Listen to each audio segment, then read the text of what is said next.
need to find a way to introduce that into the language, which again is probably more frequent in the primary school level, but as we move along, it just seems so serious, and the E is so serious, but in reality, we're having fun. So parents, if they want to develop creativity in their kids, one of the things they should do is encourage play. Or would each of you have maybe one other concrete suggestion for a parent who really wanted to have a creative kid? What would be one thing he or she could do? Something that I was taken with years ago in an article, and something I've tried to do with my own children and as an educator tried to do, is the noted photographer Barbara Morgan. Barbara was the photographer Martha Graham, the amazing dancer. And Barbara talks about when she was a kid, her father would take her outside and ask her to notice deeply. He would ask her to look at things in the natural world, look at things in the human-made world, and try to understand the inner workings of it, and try to describe it and interpret it.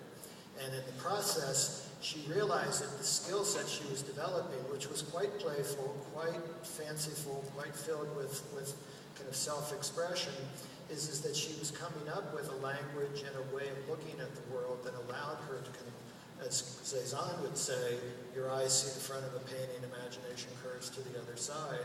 She was training both at the same time. So noticing deeply and an inquiry-based questioning approach to that is something that, actually done well, is incredibly playful and incredibly joyful.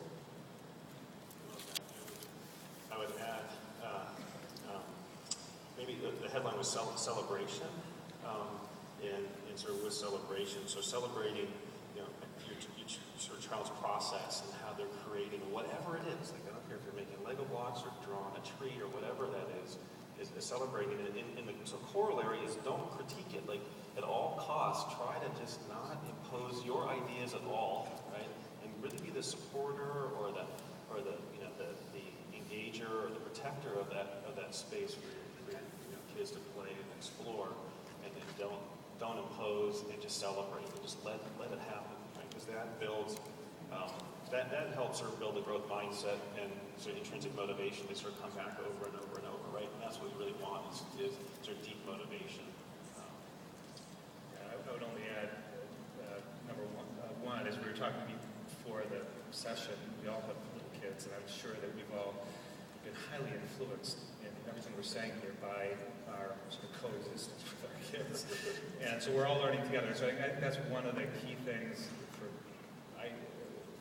parents, is to really enter into the play space with your kids. We're really all playing here together. We're all learning together. We're all kind of becoming kids together, kind of growing up together. So I think that's key. Obviously, the ability to pursue a passion as a kid and have sort of that curated in a way, whether it's a musical passion or a dry passion, or it's something which is sort of constructive and year on year, and eventually leads to this sort of experimentation mentality where a kid has enough expertise to sort of experiment and hopefully not burn the house down is a good thing. Yeah, let me ask you.